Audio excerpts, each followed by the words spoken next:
So I started looking and looking and looking for a good deal.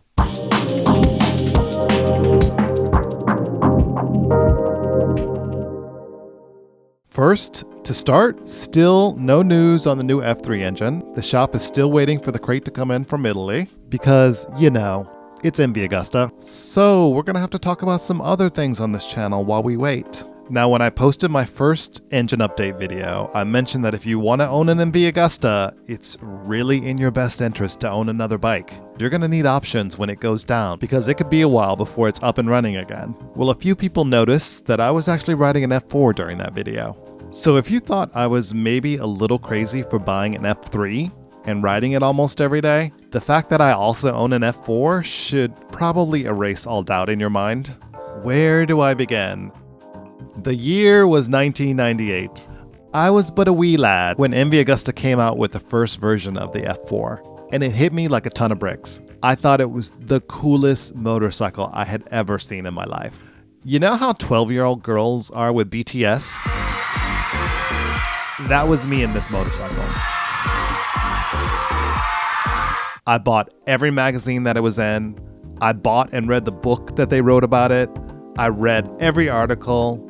Obsessed. There was only one problem. The first version, which was dripping in carbon fiber and magnesium, cost about $37,000. And that's in 1998 dollars. The equivalent, let's check our little inflation calculator here. That's the equivalent of paying almost $60,000 for a bike today. Yeah, that was out of the reach for most people, myself included. Thankfully, the next year they came out with the regular street version, which was only around $19,000. Which, okay, let's check the calculator. That's the equivalent of buying an almost $30,000 bike today.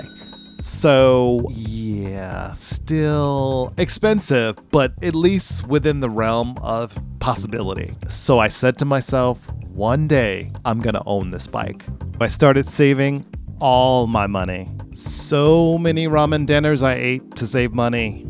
Yes, my cholesterol was through the roof, but after a while, I actually had a healthy chunk of change set aside.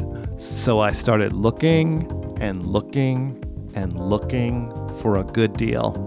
And one day, I stumbled across an ad from a guy in Florida who's selling his 2002 F4 750. Now, it sat in his garage for a few years and it had barely been ridden. It had all of 497 miles on it. When he was selling it, he said, "My back is too sore and my belly's too big for me to ride this bike." So I got a significant discount versus buying a new one. And with less than 500 miles on it, it was as good as new. It was my daily ride for years. And I'll talk about the 36,000 miles I put on it in a future video. But let's fast forward to how that clip-on broke, which is how I ended the last video. One of the things that you should know about a Gen 1 F4 is that it's a heavy bike. With a full tank of gas, it's roughly 30 to 40 pounds heavier than a new B4 or S1000, for example. So a few months ago, I'm riding it and I park it on the street to run into a store for 10 minutes. What I didn't realize is that probably 2 or 3 days before, LA County Roadworks had laid down a new patch of asphalt right where I put my kickstand down, and it hadn't fully cured. No cone, no warning sign, no barrier, no nothing. So I had no idea. So I come out of the store and the bike is laying over on its side because the kickstand had dug into the asphalt.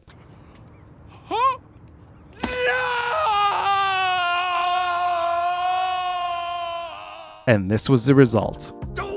Now, this could have happened to any bike, I guess, but the fact that the F4 is especially porky was probably not helpful. At least while I'm waiting for the new F3 engine to come in, I can focus on getting the F4 back into shape. I've already replaced the clip-on, so now I have to focus on the bodywork. I really wish I could send LA County a bill for these repairs because this is not going to be cheap. So if you want to hear more about the MV Agusta life, and hopefully I will have actually some good news on the next video, subscribe and I will catch you on the next one.